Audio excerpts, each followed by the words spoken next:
so different.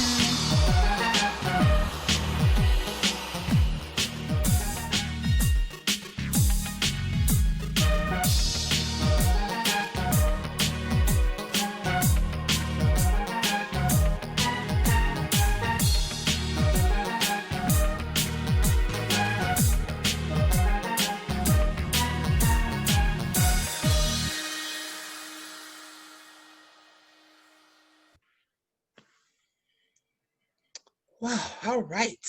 Thank you so much for tuning in to another episode of We Are Not So Different, guys. I appreciate you taking your time to hang out with me. So, you know the drill. Find your favorite spot on the couch, find your favorite drink, whether it's Kool-Aid or Corona, and get ready to tune in to this conversation. So, today's guest on We Are Not So Different is Miss Margo Masri. I said that correct? Yes?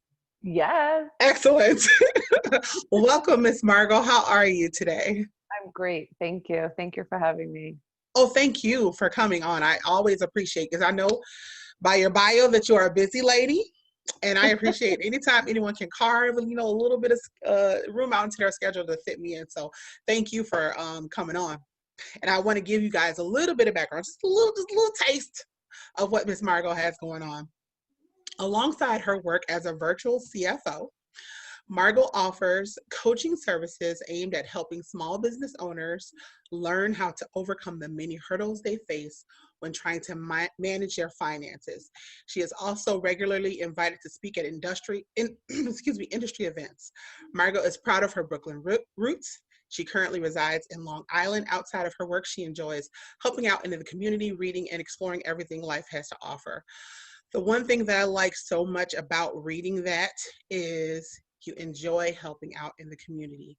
I don't think hmm people realize how huge that is. And I think sometimes people are often put off by the thought of, oh, what do I have to offer? What can I contribute? When the fact of the matter is, whatever you have, what is in your hand, and use it, right? I mean, just get involved with Literally. something. Yeah. So I love that. I love that you're all about helping out the community as well with your other many hats that you wear. I actually have a quick story to share there that Yeah, really come on. happened today, if I could share. Yes, please. Yes. Okay. So I have a colleague of mine who was telling me somebody in the community who really needed help. And they were going through a lot of abuse in their family and in a bad marriage. Okay. And unfortunately, we went to all sorts of levels. And he came to me for some accounting advice of numbers of, understanding wages. A lot of people have, hard time understanding the difference when somebody's works for themselves versus, that they get taxes taken out of. Right. And because of my advice, it really helped him support this woman. And now this woman was really out of a bad, she was about to get kicked out of her house, Oh, and she has kids. And it really changed this woman's life. And the lawyer who was helping her really, excuse my language, really kicked the where, and helped this woman just really get out of this abusive situation. So you never know when somebody needs help, that something you did, something you learn, or is something so easy for you, chances are that's the exact gift that somebody else is looking for. yes. And I love that you are available, like ready, willing, and able to help this person out too, because like you said, you never know. And not for nothing, I'm not like trying to gas you up or nothing, but this is facts. Like Mhm. your one act of kindness and assistance in that matter literally can change the trajectory of not only her life, but you said kids, right?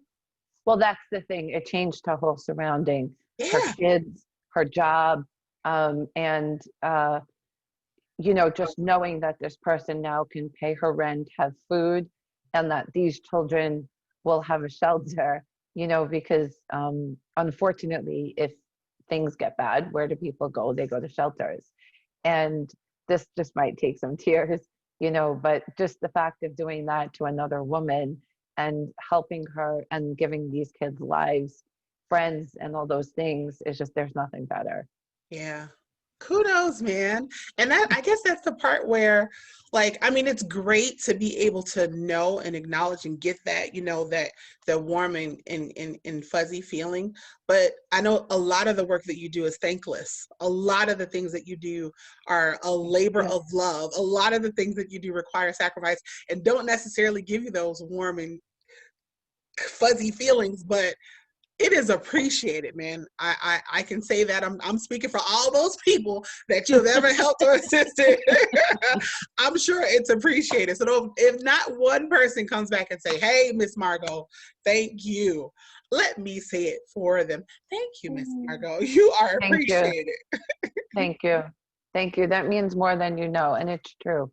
You know, I help so many people, and the clients know a lot of them do, but the harder clients, they're so stuck in the pain and the issues. And we even get stuck in the stories of our head that it's hard for them to really see the breakthroughs that are making. And it's just that one step that begins it all. And that's part of the reason why accounting at first, you know, I didn't love it. And I had to figure out a different way to practice it because people see it as boring. And there's nothing sexier than knowing your numbers and seeing how it helps your life. Yes. And it does. Like the world cannot turn without them. Like if you're living in society, you need money. And if you need money, that means you need to know how to manage it. You need to know how to go get it. You need to know how to take care of it once you have it. So, yes.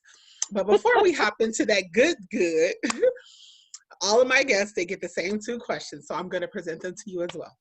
Number 1, if you had the undivided attention of an audience of your choosing, who would that audience be and what would you tell them? So the audience would be professional service-based business owners, entrepreneurs who own a business that they're looking to grow. Lots of times people also think, and I add this in, you know, that because they're like at a hobby or solopreneur level, that they're not necessarily a business owner. If you're working for yourself and you're your own boss, that's it. You're a business owner. Yeah. And my best piece of advice is don't focus on the next funnel. Don't focus on the sponsored ads. Don't focus on Google AdWords. Focus on building relationships. There's nothing better than building relationships. And I say that because let's talk about the pandemic for a minute. Okay. You know, people had to drop their budgets of marketing. And what happened? There's like this direct hit of dropping marketing and saving money, they think. But it's not saving money because your leads then don't come in, or your prospects, depending on how you think about it. But what better is it that if you can build a relationship in a pandemic and still make money? Or if you have a life catastrophe or a life transition, that you can still make money and use that skill to build a relationship. And building a relationship, it's not just something that happens in one day. It's something that evolves. And it's building from the heart and from the core. It has nothing to do with your skills. It has nothing to do with what you're selling. It's solving the problem. It's giving a solution to somebody for the problem that they're in. And the only way you're going to get to do that is the know, like, and trust factor. And that's building a relationship with somebody. And all you need is your cell phone and a pad of paper and a pen. And you even could put it onto your computer. You don't need much to build a business. We all get so taken away by all of these different things. And they work, don't get me wrong. But the best piece of advice is savor your relationships, nurture them. Find 5 people who, or even just one, and send them a resource, or send them a thank you, or give them a compliment. You never know what they're going to send you back. I'll give you a quick example. I feel like I need to be taking notes. I'm looking around for a pen and paper, like, she dropping the good stuff, y'all. I done found me a pen and paper. Okay, go ahead. So I sent somebody a resource of different podcasts to listen to. And what did I get in response? I got 3 prospects and this beautiful note of a thank you of what my relationship meant to him. Now, he was somebody who I built a relationship with. It just happened to be somebody who I didn't get through like a funnel. And you're like, Margo, does it make a difference? It's not that it makes a difference through a funnel or a relationship. It's just that when you focus on the relationship, you're building that connection. But when you get it from a funnel, there's this indirect expectation that the client is yours, or that you are entitled to those clients, and you're not necessarily focused on a relationship based. So, with that being said, sharing a resource, sharing a book, sharing something like, or a quote, you don't realize how that could change somebody's day. And it's another transformation that you can create. So if you're listening to this, think of 3 things that you can give people that will support them, or people in your network that they will appreciate. It could be this channel. I mean, her podcast episodes, they're amazing. It could be somebody who is great for her show. It could be somebody who will appreciate hearing it. And you just never know where that leads you. And that's where people connect at the heart and not at the head. And it's a big difference. And if you're like, hey, how do I connect at the heart? Just put your hand there and realize if your thoughts are up here and you can't even feel down here, just breathe and it comes down. You breathe in through your nose and out through your mouth. And just do it until it feels natural. It's generally about 10 times where it takes you to normalize the breath. And when you realize that and you're aligned, you're going to get to so much better of a place. I love, so what it sounds like to me, without even like digging into like your business or whatever, what you're saying is people first. People first. Yeah.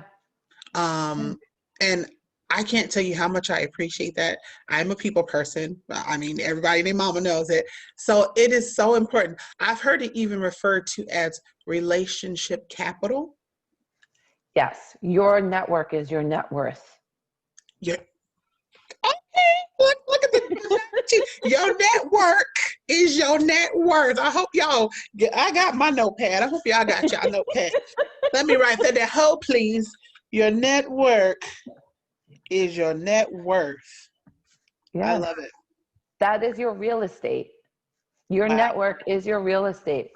I'll tell you, I had to dip into my resource, into my network recently. I needed a different type of support level for a contract for my business. And through my network, I found it. And that's my real estate. So again, in any tragedy, you could have a trauma, a life transition, you can have a pandemic, and your network is really your real estate. So a lot of us focus on Facebook and building connections and all these things. But what happens if that Facebook goes down? You don't have access to anything. And a lot of people, what will they do? They will collapse. They will not be able to function. They can't breathe. So like what we just learned, in through the nose and out through the mouth to calm that. People won't be able to have that because if social media goes down, their life is a catastrophe. Those are external forces. But what's within is that relationship. And nothing will beat that with the people. I love it. I'm going to use that, by the way. I wrote it down for real. Please do.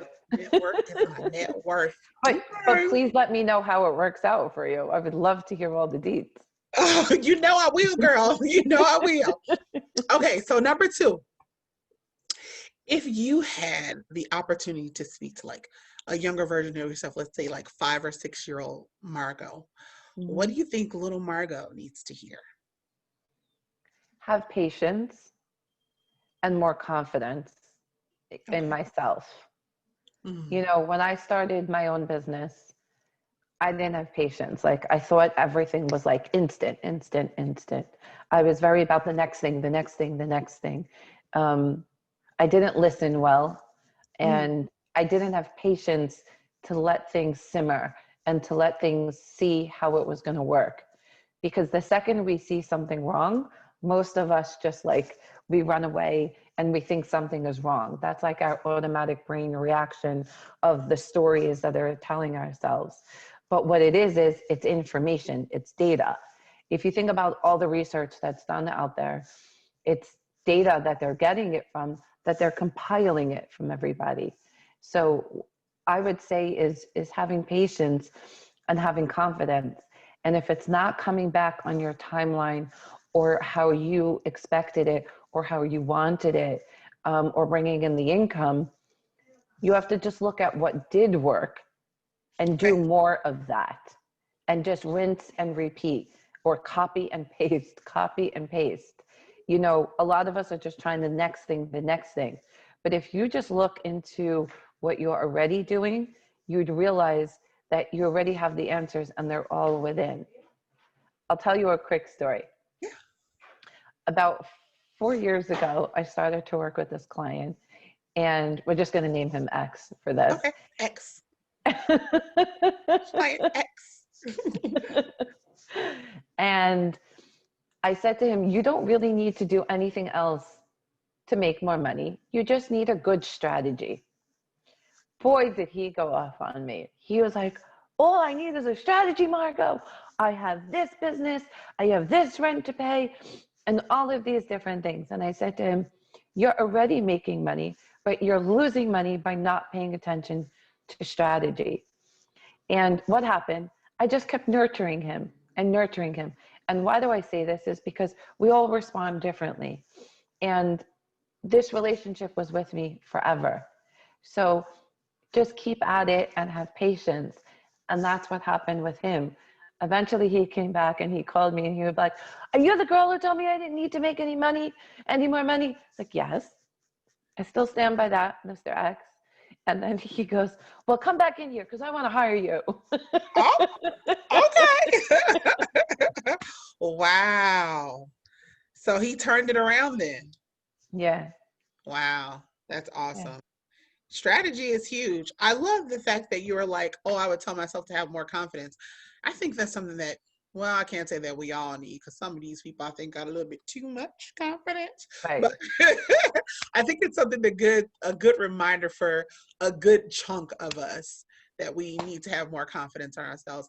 Man, if we could have like sunk our teeth in that as like little kids, like I can only imagine like, Yeah, I mean, my focus as a little kid was like that jacket or sitting at lunch with the cool kids, or the car, you know, like all of these external factors and not within of what you really think is the right thing or the next step to do. And I just had this conversation with my son today. He was like, you know, he was noticing in our area, there was a lot more nicer cars. And I was like, but it's not the way to judge people because, you know, you'd be surprised there could be this wealthy guy who doesn't have a nice car. And I gave him an example. And it's all within. And if you have patience with yourself and you get to that inner alignment and get rid of the noise. So let's just take this step by step is make that decision that you're going to commit to supporting yourself. Once you do that, take those deep breaths so that you can connect within. And now the advantage to connecting within is that you're getting rid of the noise and you're listening to you, what you want to be the next step, not the external factors. And then the answers come. I think that's something that like not a lot of people like are aware of, and myself sometimes included. I mean, sometimes you do have to go somewhere, sit down in a quiet, dark Mhm. place, Go and to the like, beach, go to the nature, yeah, you know, sit outside, lay down on a hammock, lay down, take a rest.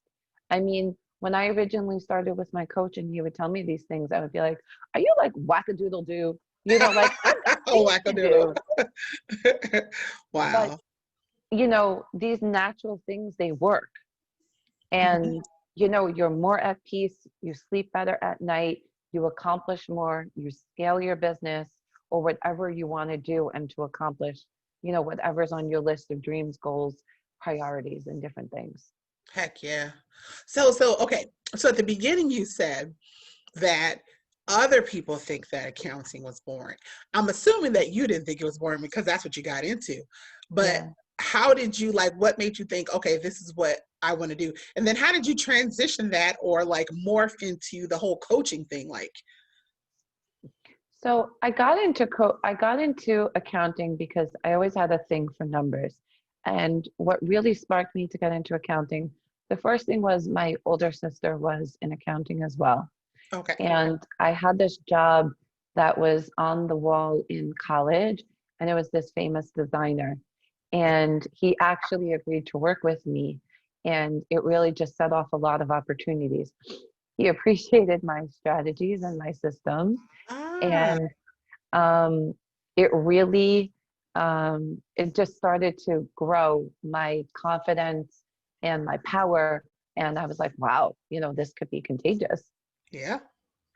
Um, the coaching evolved because people saw that I was human and people saw that I was real and people wanted that.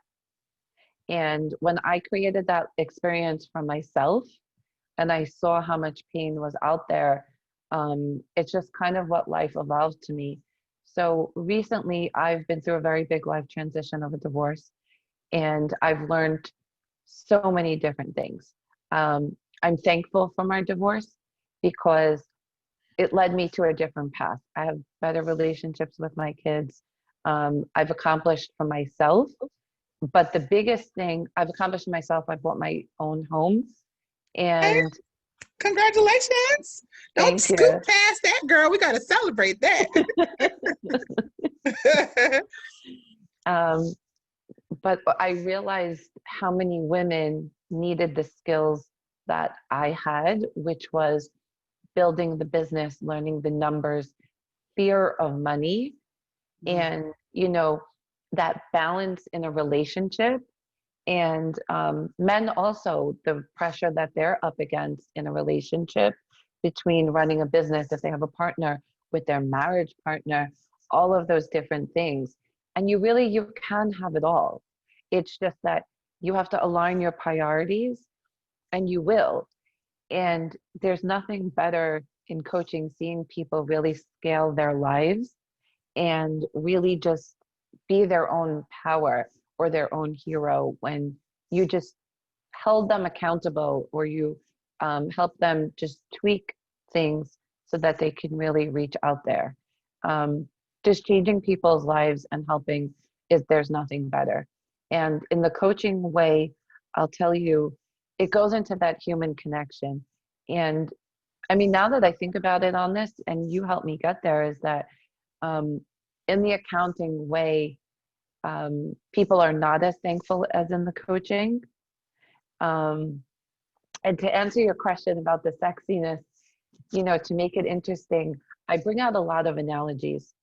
So if I work with a contractor or a real estate developer, I bring it out on how it's applying to their life Okay. and how it will help them for where they are, and show them how it's helping their life. And once you see that, people are like all over it. So once you get hot and sexy and cozy with that, of that idea that it's your best friend, there's so much magic that happens. Mm. You said a word and it kind of struck a chord with me. You said fear of money. And when you think about it, I'm like, who's afraid of money? Give it to me. I'm gonna show you what to do with it. But then at the same time, there are a lot of, and I don't want to, I'm not saying this in a negative connotation. So y'all Mhm. hear me, hear my heart. But it's a lot of old school people still out there that are, they don't touch the money. And I can say, I'll speak from a woman's perspective because I am a woman. I'm not dissing you fellas. Hear my heart. I'm not dissing you.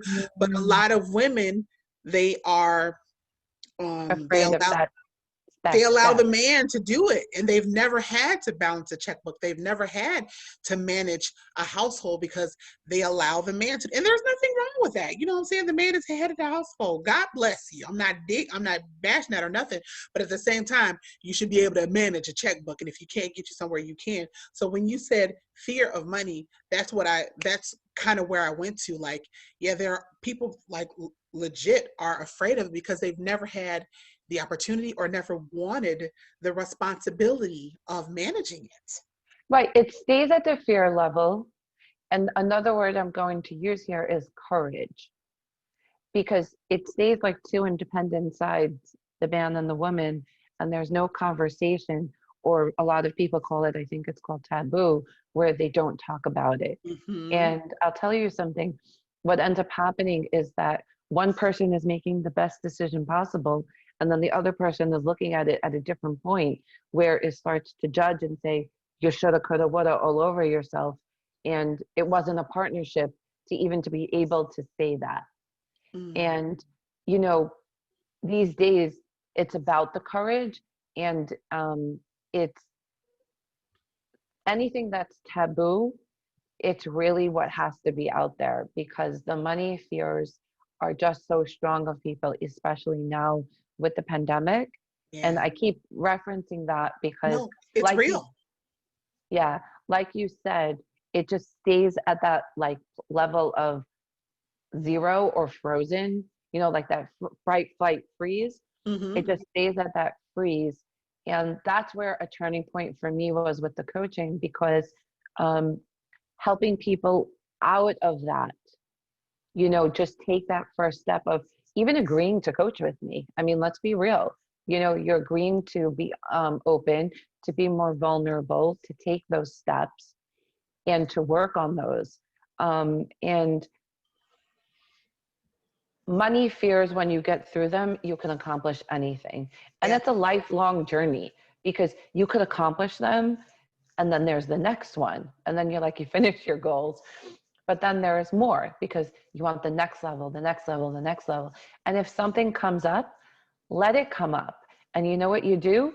Don't get scared off by it. Don't reject it. Don't judge it. Sit with it and see why it's bothering you. Because if it's bothering you, that's exactly where you want your attention to go. You want to attend to it.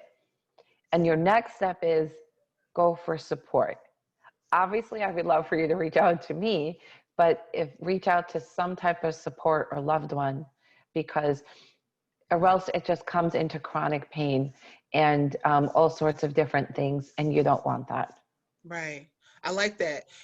Reach out and find you if you don't know how to do it, find you somebody that do know how to do it. Like, and sometimes maybe the fear and the pride get together and they like tag team the person. Because if you're too prideful to ask for help, then you're gonna stay in that perpetuated circle of fear. Oh gosh, I can only Yes, I can only imagine some of the stuff that you see like while you're coaching people, because money is something that is kind of personal, right? Like if you have bad credit, it's so taboo. Like you can't talk about it. So it can be a very intimate issue, and then you're like just diving into someone's like life, right? Like dealing with their exactly. finances. Yeah. Exactly. So let's just talk about credit, for instance. People do take credit very seriously, and it should be. But there's also life occurrences that people dump on it that are not in their control, of why it may not be in the best situation. And let me tell you something. There's solutions out there, and they're not the worst thing. And you don't have to go sit there with a note on your head and say, I got credit solutions. You just find it, and you learn so much through the process. And I personally didn't have a lot of value on credit because I didn't need to. But then when I realized how much I wasn't doing, I learned from that.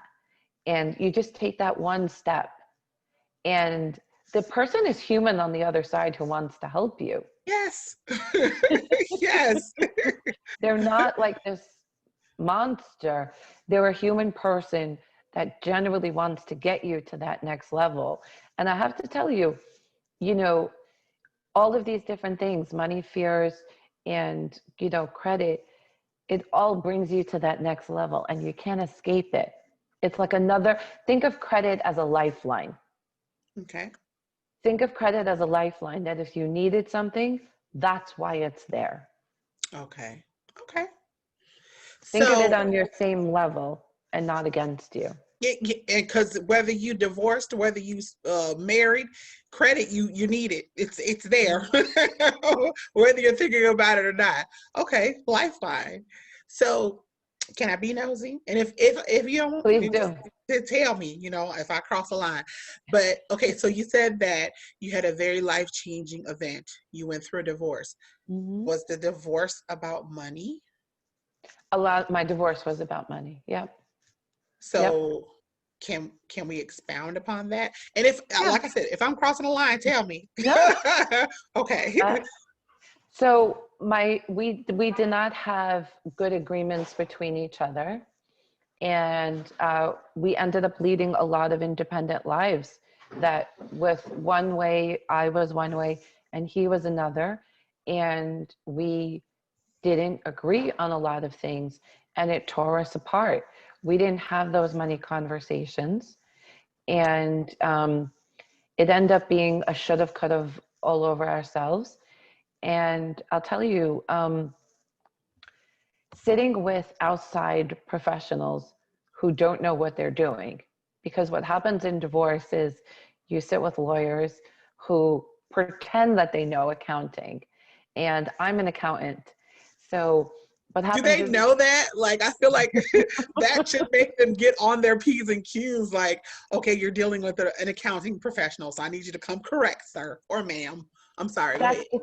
no, don't be sorry. And that's the thing, is that I'm fully connected with a lot of resources. So when somebody would tell me something, I would bring them the resource, I would bring them the data. So I was able to see into things that, you know, wasn't real or wasn't the truth being brought out.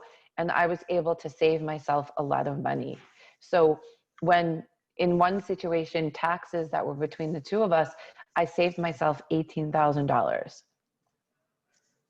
by that one situation, because I had the right resource, because I saw a situation, I was like, this is not right. And there was a ton of fear in me, but I was like, that's 18,000. Like, I knew guesstimate in my head how much it was. And I was like, I need to do something about this.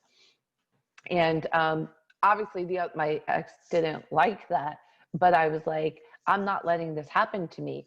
And this is a big example of women out there, you know, who don't know numbers, are very afraid of the checkbook. And honestly, there are reverse. There are men that are afraid and that the women are in charge. Unfortunately, it's more common that women are. And if you're listening to this and you're like, you know, this is me, get the help, because sitting in that pain is not fun. But I tell you, when you're on the other side, like I am now, you can help other people, or even if you don't want to help people, you can breathe. Yes, You I know can that's breathe. right. And you said earlier you could sleep at night, you rest well, Yeah. everything is better. I know that's right. And I love that you're willing to lend your voice, lend your expertise and your knowledge and to helping people, man. Because look, you just described a very like bleak situation, and I think it's a little bit more personal to you because you just went through it, right? Yeah. So you know that weight that sits on your shoulders, you know that heaviness in your chest, and you know that fear that you just described. Like, so other people are going through it that don't have a smidget of the knowledge and experience and credentials that you have. So you can only imagine that it's like how much Well, that's worse, the right? thing. Right. That's the thing. I had to work my way through that divorce, pay those legal bills, and put food onto the table, and, you know, pay certain bills that I was still obligated to, you know, no matter what was thrown at me. You know, I had to keep my business up. I had to take care of my children, and holding all those roles and going through that, you know, was not simple. But I took life into my own hands. I got help. I got help. I got a lot of support. And with that, each and every person, I'll tell you, I learned from them. But not only did I learn from them, I'll tell you, like my divorce lawyer, I look at him almost like another father. Like you have one father in this world, Oh, and I'm very yeah. passionate about that. But he was almost like another father to me because he took care of me during it. And, you know, I like just today, I sent him 2 thank yous of stuff that I saw, how my experiences with him, you know, and a lot of people look at their divorce lawyers like, oh, he has a lot of money and blah, blah, blah. And people say that about me too. But if you look at life in these experiences 2 ways, it's either, you could either look at it as life is happening to you or for you. Okay. And this happened for me because like now the experiences that I'm going through, I would never have had if I stayed in that pain Wow. that I am experiencing. I mean, just today, um, I, a client that I haven't spoken to in years called, and I was able to help this person that I shared at the beginning of the pod of, you know, of this session, and a lot of other things. And also my confidence just went through the roof. I was hiding things that I wanted to do. I'm launching my video course now, fully. Okay. Yes. I'm sorry. Go ahead. No, I love the excitement. It fills my heart so much. You have no idea. So it's just so important that, you know, you take that step and get support. If it's me, it would fill my heart. If it's somebody else or somebody that I can refer you to, the important thing is take the step. Just make that one change so that you can breathe too. Man, it's so imperative. And I just keep hearing, ask for help, ask for help. And if you're thinking that you're scared about asking for help, tell that voice to go to where the devil is because get the Well, help that you need. Oh my gosh. Well, I want to throw that in there, actually, what you're saying, that voice of not help. So we have 2 sides of our head. If that voice is telling you not to go for help, it's almost like light and dark. Mm, So that voice that's telling you not to go for help, that's your younger self, or that's your younger child. If, you know, maybe that's a more, you know, common term. That's okay. a younger child.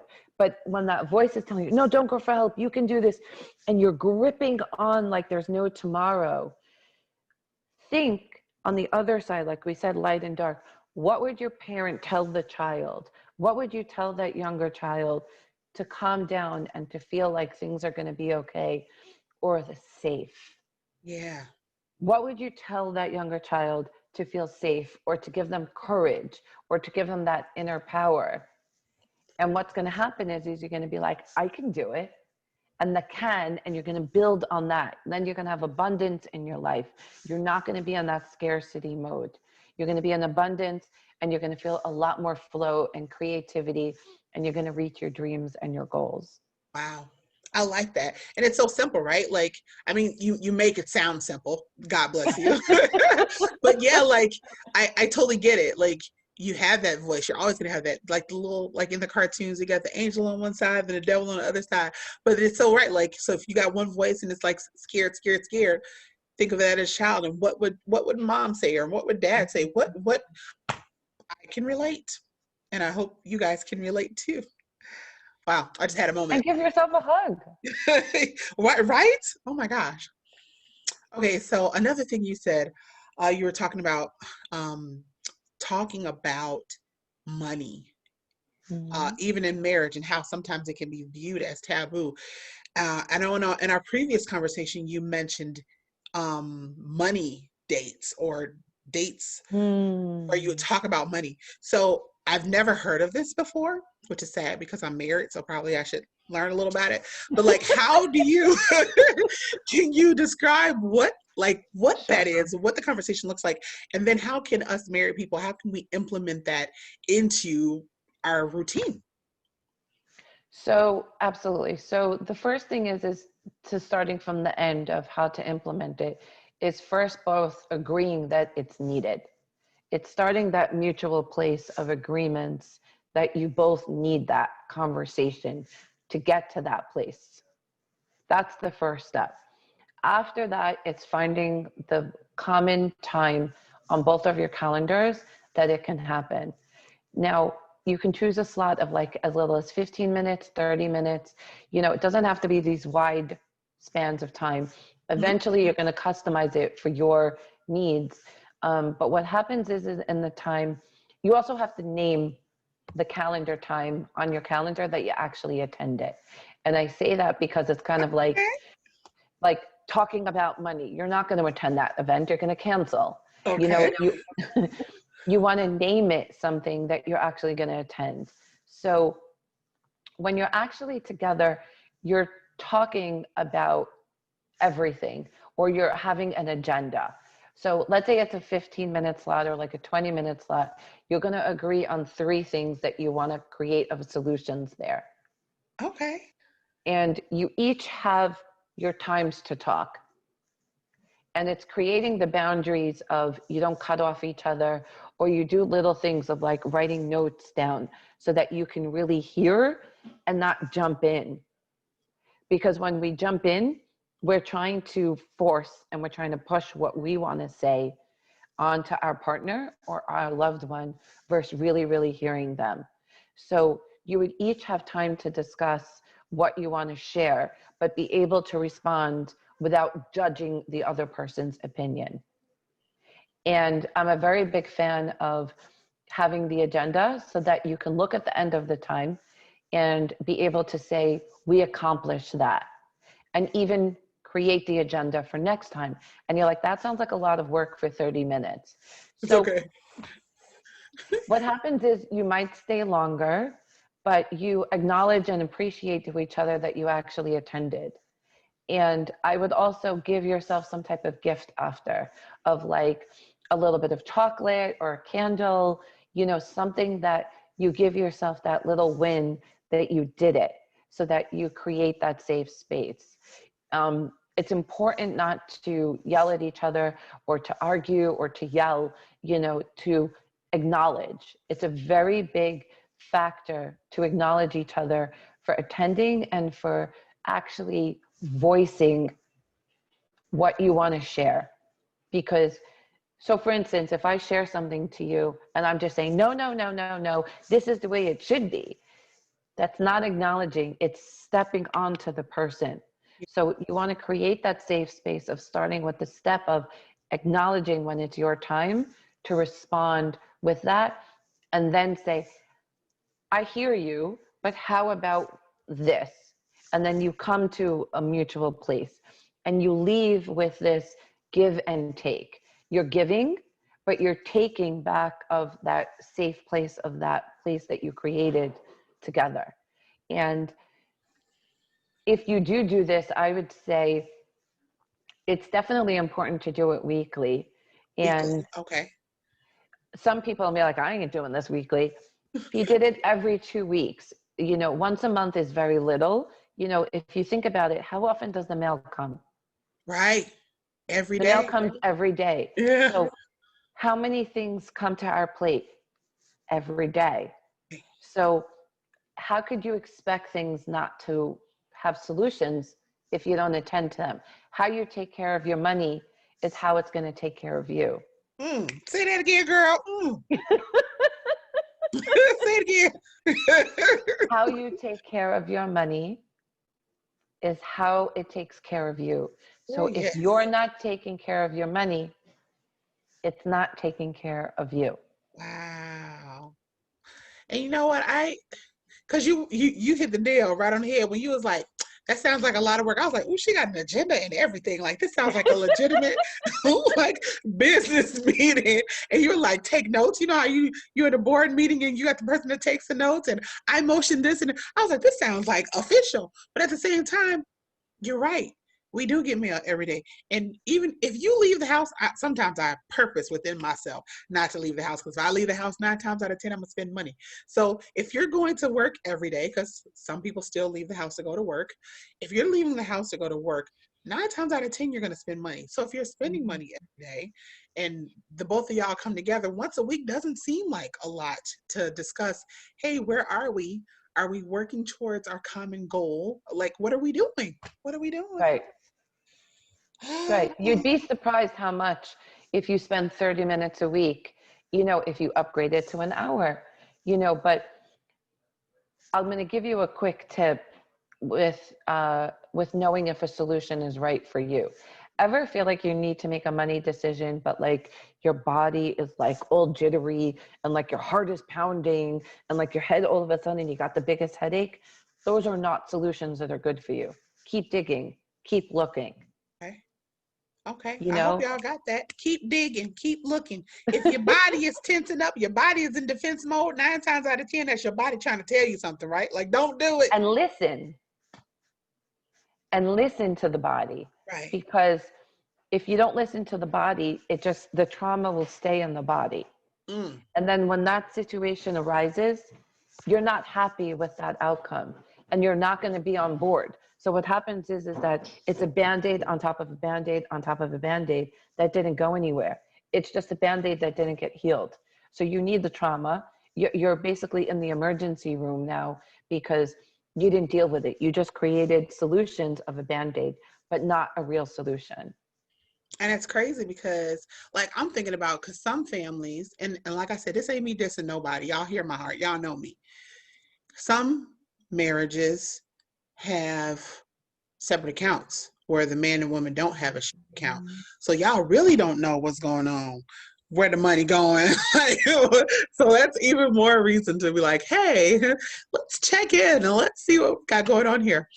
So another thing you go ahead. So even more so there, if you have separate accounts, even more so why you need that money date. Yeah. Are you each responsible for a certain share of the utilities, of the rent, the mortgage? These are all things that I've learned in my divorce, because we had one big pot.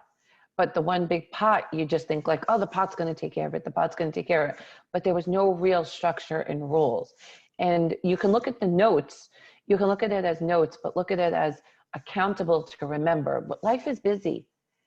So where you were then, just look at those things that you write down as, what you want to be accountable for. And when you write it down, it's easier to follow up and to tweak and to update those goals if need be. Wow. Another thing you said that kind of rubbed me the wrong way.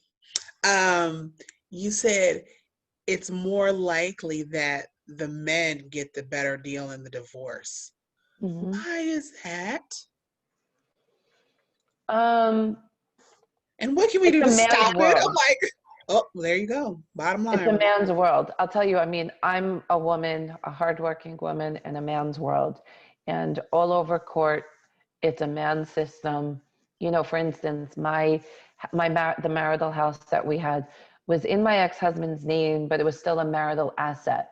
Mm-hmm. So they would call it Elio's, his name, and they would call it his house. And it was our house. So I had to fight tooth and nail because it was a marital, even though it was the law, there was still more fighting and more agreements and more discussions and more law to get through. But what came down at the end of it, it was the relationship building of the two lawyers to get to an agreement. But it's a man's world all over the place. In my marriage, my ex didn't, he wasn't supportive of me continuing school. And clients, lots of times as well, it happens where, people think because I'm a woman, or they look at me and they're like, you're young, you're a baby, but my life experiences are way more than the average person. I'm 41. Right.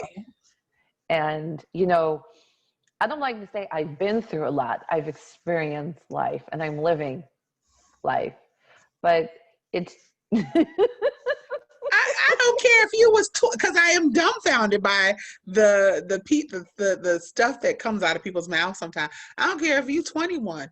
If I got the credentials and these degrees, then guess what? Put some respect on my name, please. Put some respect on it. That's crazy. There is some generational stuff in terms of like a man's world of things. And that's part of that taboo circle also of having that conversation with your partner about those life goals. Because, when you got married or when you agreed to be partners, if you're not married and decided not to take that step, which is a more common thing these days, you know, you have to have those conversations about goals. You know, if you have babies, who's taking care of them, hiring help. It's not something to just fling and just like wing it out. It has to be discussed. And it takes a toll on things, being away from the family and all. And I was definitely in a male dominant relationship, but that's what I signed up for. You Right. know, that's what I signed up for. And when I changed and evolved, it's not where he was. And there's many other things that I'm grateful to him for. My children, the life we created, a lot of skills he gave me, being in my children's life, being very good at what he does.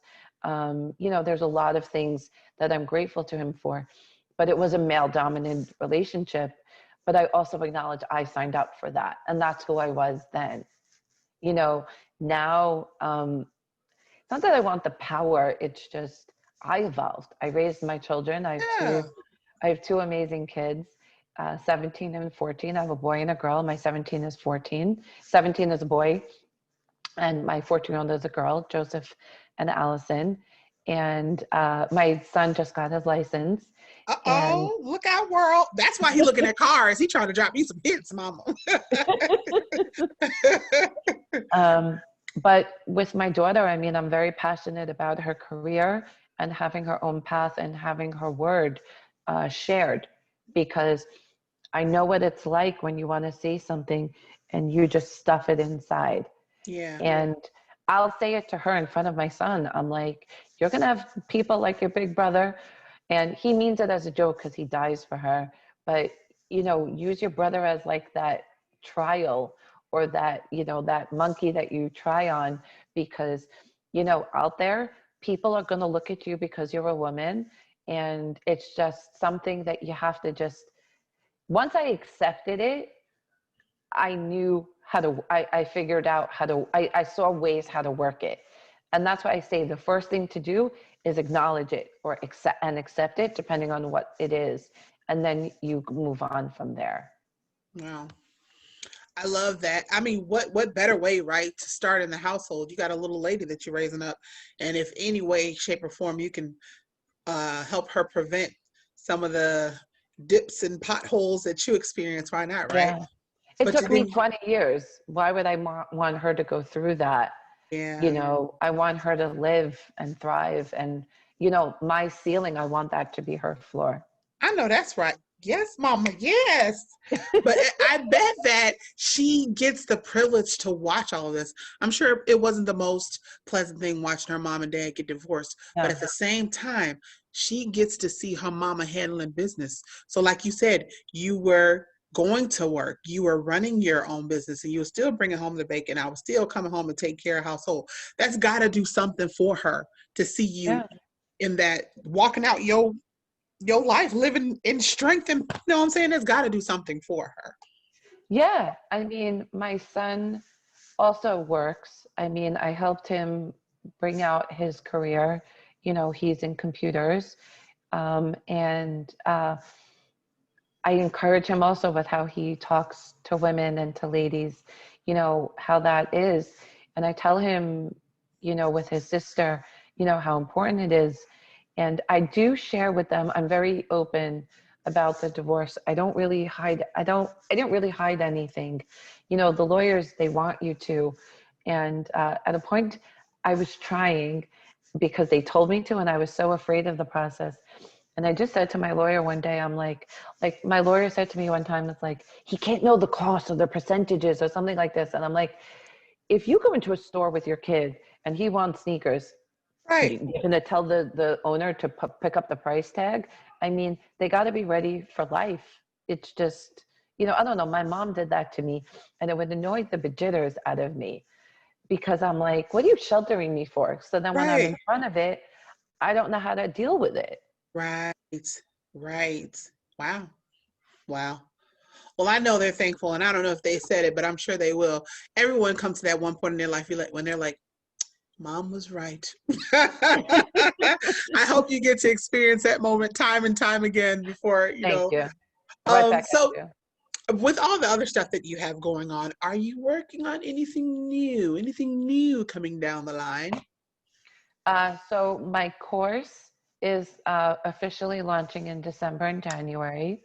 What's the name of Uh, so it was called DIY Do It Yourself, but Okay. I'm changing the name and it's called Accountable You. And then the U is capital for university. It's going to be an education for small business owners, entrepreneurs to have the foundations and the resources for business building blocks. So there's 10 foundations that I have, and it's going to be built upon in the course. And if it's okay, I'd love to give a gift today and have people, I have a link to share to a challenge that gives you a taste of what the course will be about. Ooh, yes, we are not so different. Loves gifts, baby. So first of all, congratulations. I see you doing your thing, and you don't look stressed. You don't look hard pressed. You look like you're glowing. Look, I'm not good for gassing nobody up. I don't do that. But like, you look like you are happy. So kudos to you. Congratulations. I I do want you to share that link. And then while you're doing that, go ahead and tell my people where they can find you. If you want to give out social media tags, you want to give out websites, you want to give out phone numbers, whatever you want to do, have the floor. Okay. So I'm going to share the link so that you can join me in this challenge. I'm actually going to share 2 links. I have an ebook. I have an ebook and I have a challenge. And I would love for you guys, if you want to take advantage of both or the one that suits you or when you're ready, to find me on social media. You can go to LinkedIn, Facebook, or Instagram and go to margomasri.com. And it will bring you to all of my social media handles. All right. And if you do remember this, you can email me, margomasri.com. And it's MARGOMASRI, margomasri.com. Okay. Got it. Now, the ebook and the challenge, the link, do you want to say it or I can put it in the credits? However you want to do it, ma'am. So it's something that they have to press. So Okay. could we provide it to them? Yeah, I'll put it in the links. Yeah, don't y'all worry about it. I'm going to take care of y'all. I'll definitely put in the links for them. Great. So I know it sounds crazy, but our hour is up. Time flies when you're having fun. Truer words have never been spoken. Fun. It was, and we didn't get to half the stuff that we had on the list. So maybe you can come back and do it again. I would love that. I would be so honored. Awesome. I'm really excited about your course that's coming out. I'm excited about the fact that you're thriving in your business. I'm excited about the fact that you're pouring into your babies so that it's like they get a head start on life. Because if somebody would have told me some of this stuff, I didn't learn how to balance a checkbook until I was out here, and it was it was too late by then. But I feel like You're they get doing a it. head start. So I'm really excited for all that you've got going on. I'm surely thankful that you took time to spend with We Are Not So Different this week, and I'm excited to hear more. I will definitely get that link in the credits for you guys as soon as I post this thing up, and yeah, I guess that's it. Until next week, guys. You guys take care of each other. I love you, and we'll talk to you later. Bye. We are not so different.